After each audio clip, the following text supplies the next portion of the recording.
So what we've done so far is think about the mean return of an individual asset using this historical data approach. We knew the returns each year for 3 years. We converted that into a measure of volatility in the form of variance or standard deviation for the individual asset, and that was just volatility about the mean. And of course, we then went on and talked about correlation, those types of things. Well, what we're doing now is we're moving from looking at an individual asset when we calculate volatility to looking at a portfolio, right, or the volatility of a portfolio. And this gets to the idea of the free lunch of diversification. So if I take two assets, right, those assets one has an expected return of 10%, the other has an expected return of 20%, so 10 and 20, and I put those into an equally weighted portfolio. So I'm going to put them into a portfolio, measure the outcomes as a unit. Okay, well, if one has an expected return of 10, the other a 20, the expected return on the portfolio is just going to be the linear combination. That is, it's going to be 15%. So putting assets into a portfolio does not impact return. The returns are just the average returns of the individual assets. But when we put two assets into a portfolio, provided there is less than perfect positive correlation, we're going to end up with some diversification of risk. So this is the whole idea behind diversification. It's the driver of portfolio theory, and that is, look, we have two assets. Okay, one goes up, one goes up or down, but there's some offset between them. They don't move exactly together. Well, what we're going to do is end up being able to diversify away some risk. It is essentially the principle behind what your mother told you when she said to not put all your eggs in one basket. We're diversifying. Okay, so if we end up with really negative outcomes in one place, well, we may have extraordinarily positive outcomes in the other to compensate for that, at least in some states of the world. So if we're talking about the standard deviation of a portfolio, it's not the same as if we're talking about the expected return for a portfolio. Expected return is just a linear combination. Take the returns and weight them by however the portfolio is constructed. So a 50-50 portfolio, just take 50% times the return on A plus 50% times the return on asset B. Okay, but if we're talking about standard deviation, we've got to think about how correlated these assets are. Now, in the limit, if the assets are perfectly positively correlated, then there's not going to be any diversification of risk. So that would be like buying one share of IBM stock and then diversifying yourself by buying another share of IBM stock. Okay, well, those two things are going to go up and down exactly together. Okay, and they have a correlation coefficient of +1. So the risk of the portfolio would just be the weighted average of the risk of the individual assets. Okay, but anytime the correlation is less than +1, there's going to be some diversification of risk. Okay, so the highest that the portfolio standard deviation can be is going to be the linear combination of the standard deviations of the individual assets. That is the average of the standard deviations for the individual assets.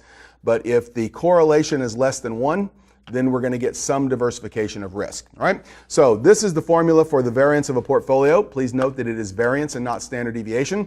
So whatever you get at the end here, then you'll take the square root of that if you wanted to know the standard deviation of portfolio returns. And it's going to be the variance, and this is for a two-asset portfolio. And the problem is that this is a result of a double summation, right? So if we do this for two assets, it looks like this. If we do it for three assets, okay, the formula gets a lot longer. And the trouble is that as the number of securities in the portfolio increases linearly, well, the length of this formula increases geometrically. So you only are going to have to worry about this for a two-asset portfolio. In the real world, we're going to use a machine to calculate this anyway. So just worry about it for two assets. They're trying to make the point here of diversification. So we have the variance of asset A times the weight of asset A squared. We have the variance of asset B plus the weight of asset B squared plus 2, that's the constant, times the weight of A times the weight of B, okay, times the covariance AB. Right? So, and the covariance AB, we know because we just solved for the relationship between covariance and correlation. We said correlation is covariance divided by the product of the standard deviations. Well, if you rearrange that, you get that the covariance of the assets is equal to the correlations times the product of the standard deviations. So there's two ways to write this. Up in version 1 up here, notice that we're using covariance. In version 2, okay, we're using covariance as well, but it's the correlation times the product of the standard deviations. This is actually the way I would I would expect to see it on the exam. And what this does is it creates just a little bit of a problem, not in the sense of understanding it, but notice that we have variances here, okay, and we have standard deviations here. So you have variance and standard deviation in the same formula. And then you have the weights squared here, and you have the weights here. So you're using variance and standard deviation, weights and weights squared. Okay, well, all right, if you're doing that, it's there's no problem with it. You understand the difference. Okay, it's just that it's easy to mess up in the heat of battle. So be very careful about using this formula. And even though you look at it, you understand it, you memorized it, make sure you practice it a couple of times, because you'd be surprised how easy it is to mess this up when you're using weights squared and weights, for instance, in the same formula. All right, so this will give us the variance of the portfolio, and then of course we take the square root of that if we want to get to the standard deviation. And remember, the only time that the variance of the portfolio is going to be equal to the average of the individual assets is if this correlation coefficient is equal to +1. If the correlation coefficient is equal to 0.9 or 0.2 or minus 0.4, well, as the correlation goes down, we're going to see that the variability goes down as well. So here's a quick example. So we have a portfolio that's going to be 30% in stocks that have a standard deviation of 20%, and the remainder, the 70%, is going to be in bonds with a standard deviation of 12. Notice, please, that these are standard deviations.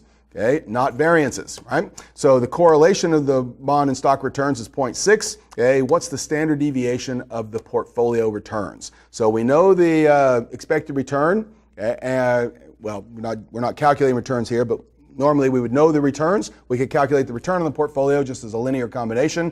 Here we want to know the volatility of the returns on this portfolio.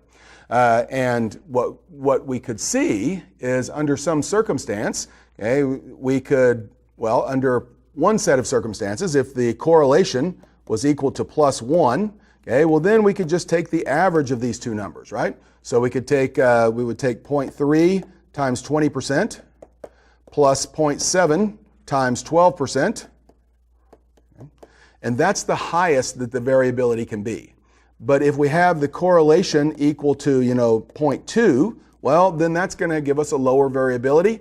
And if we could get to the point where we had a correlation equal to -1, okay, well then it would be possible, okay, for us to come over here and make a combination of these two assets and get a standard deviation equal to 0. That is, we could take two risky assets and create a riskless asset, given that we had perfect negative correlation. Of course, there are no assets that have perfect negative correlation, but by the same token, there's no fundamental assets other than trivial cases like a share of IBM stock and another share of IBM stock that have perfect positive correlation, right? So correlation is going to be somewhere in that bound between +1 and -1, and the lower it is, the lower our risk is going to be.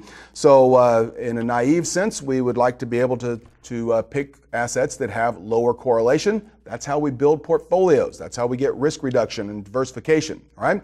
So let's go ahead and calculate standard deviation for this portfolio. We've got to be careful. So this is going to be, this is the variance for stocks. This is the weight of stocks squared. This is the variance for bonds. So their standard deviation is 12. So their variance is 12 squared, right? 0.12 is the standard deviation. 0.12 squared is the variance. There's the weight squared. Here's our 2, which is always going to be in there. There's the weight of stocks, the weight of bonds, and this is the covariance. That is the correlation of 0.6 times the product of the standard deviations. And if you do all that, what you get, okay, is you get a standard deviation of the portfolio of 12.9%. So, and if we took a linear average of this, that is, we took 0.3 times 20% and we took 0.7 times 12%, you would find that that number was bigger than 12.9, right? So anyway, so we end up with a standard deviation here of 12.9%. So let's see, well here it is. So if the correlation coefficient was equal to 1, so you can go back and plug that in as 1. You could also just take a weighted average, that is 0.3 times 20% plus 0.7 times 12. Well, this is the highest that the standard deviation could be, 14.4. That's just a weighted average.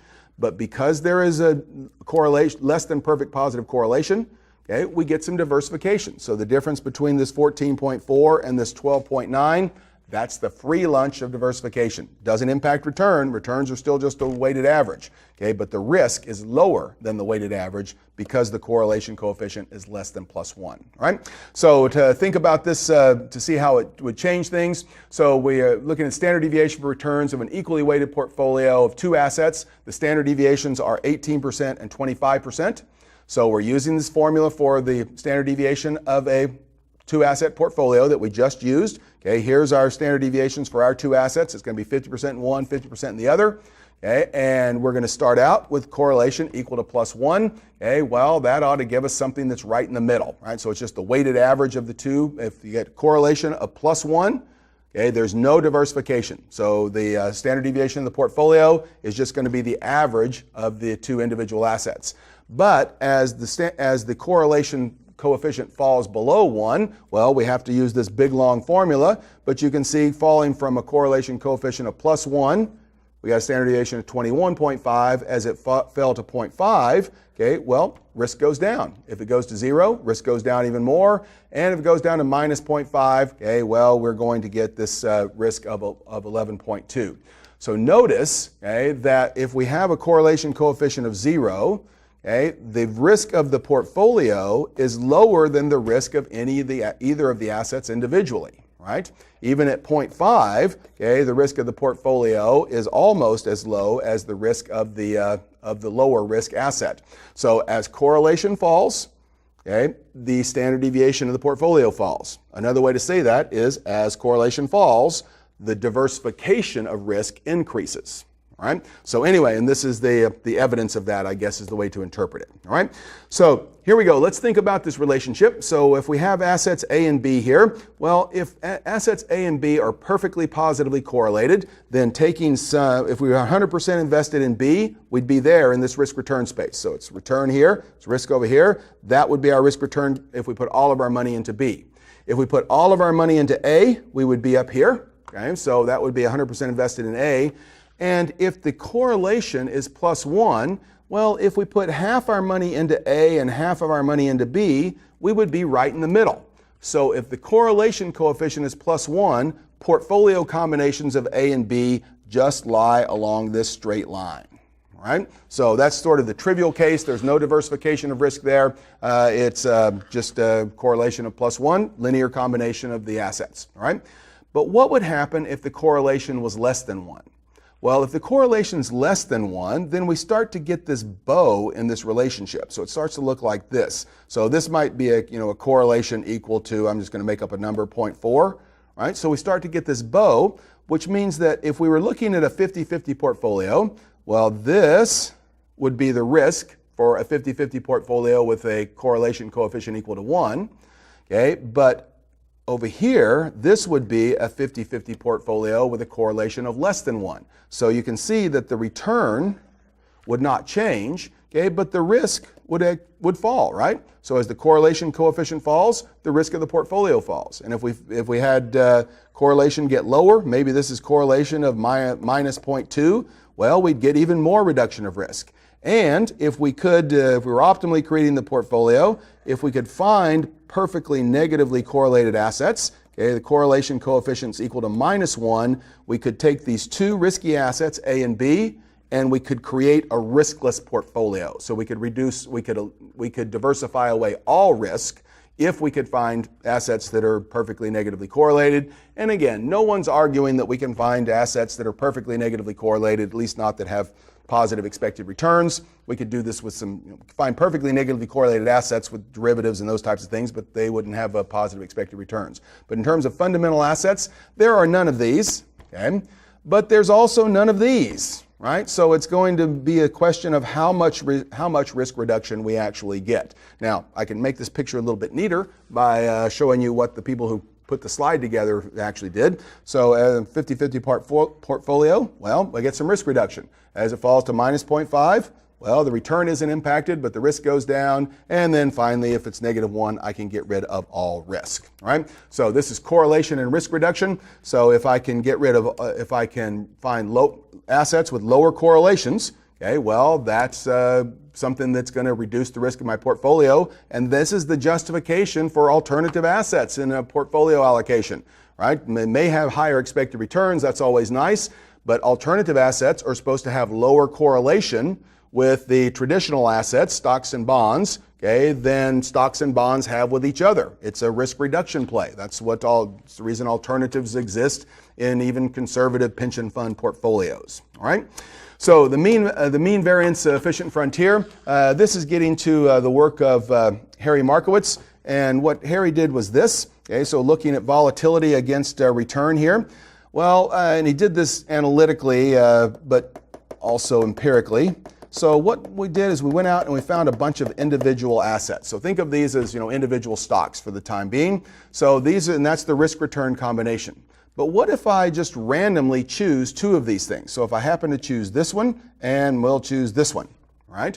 Well, if I put those together, okay, well, what's the correlation of those two that I randomly chose? Well, I don't know, but it's less than positive 1. So I'm going to get some sort of little bow on the relationship between those. Okay, and then I'm going to choose two more, right? And I'm going to get a bow here, and eventually I'm going to get some different points out here, right? And I'm going to get that, and then I'm going to do the same thing. So I started with single assets, then I had 2 asset portfolios, and then 4 asset portfolios, and it's going to keep building out and building out. And eventually what I'm going to get is something that looks like this.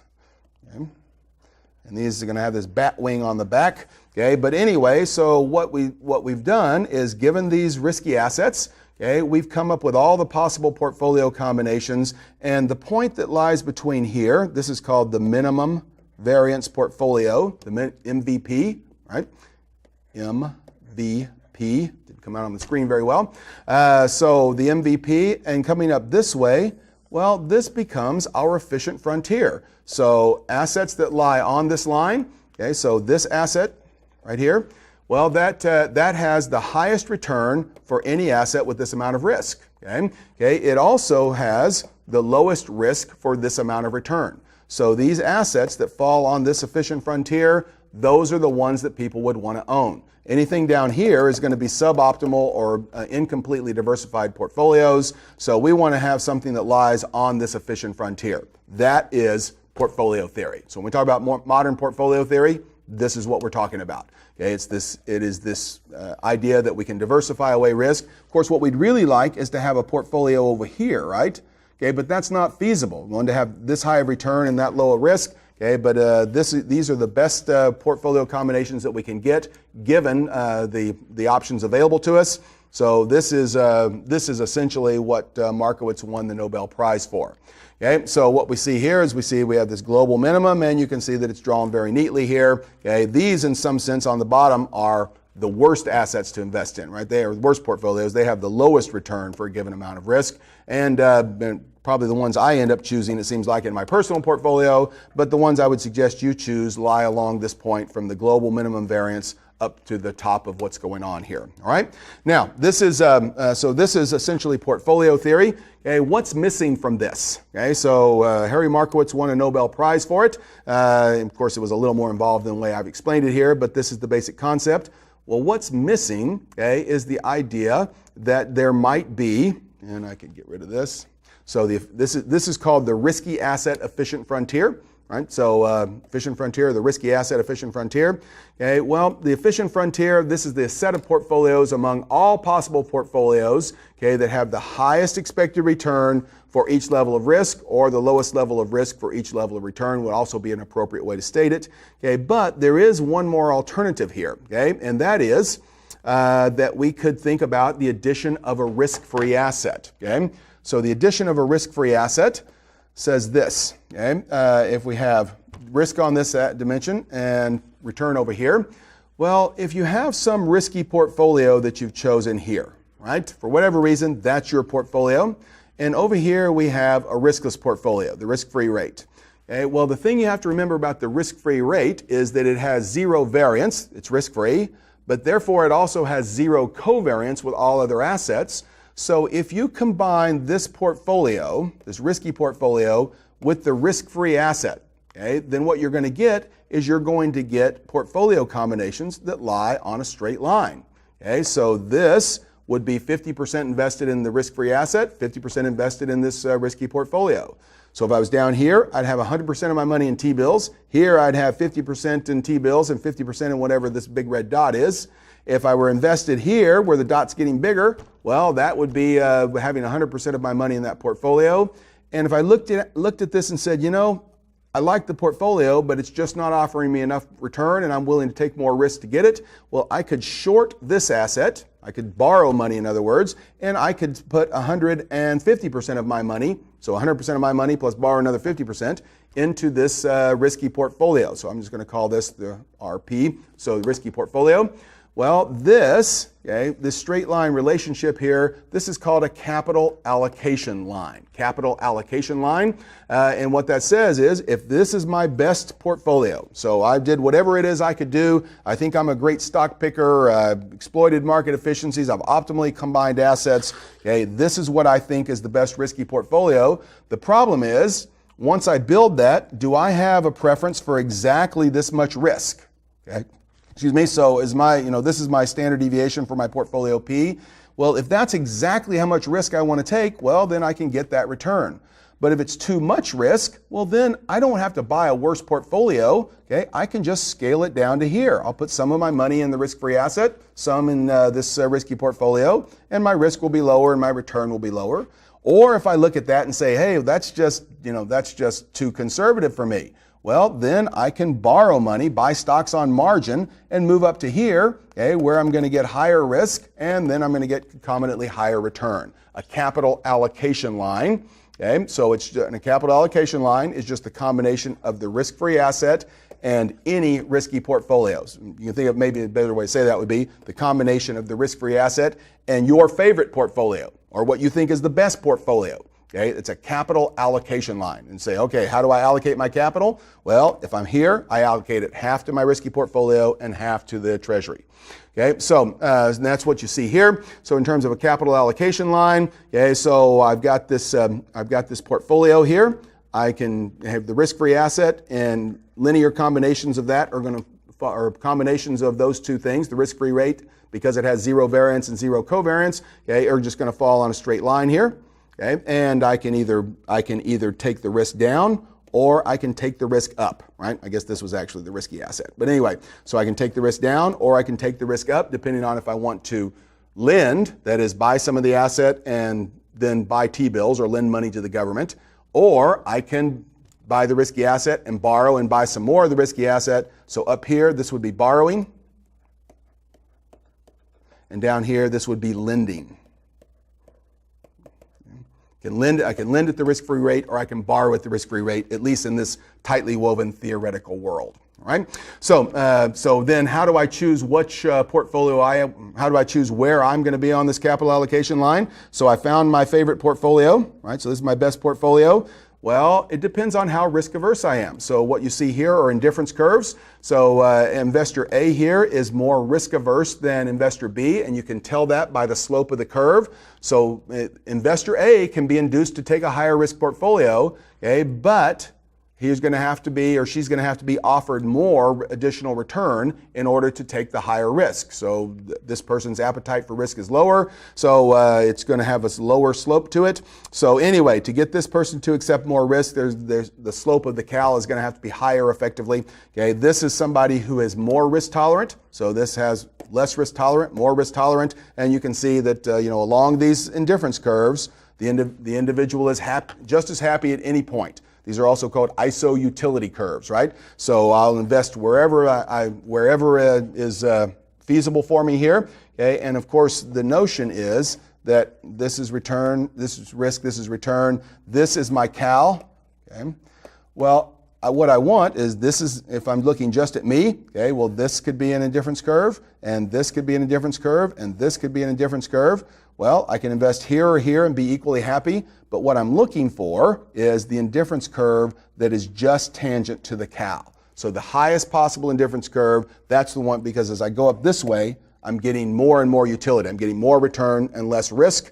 So what I want is the indifference curve. I want to invest at the point where my highest feasible indifference curve is just tangent to the capital allocation line. So that point.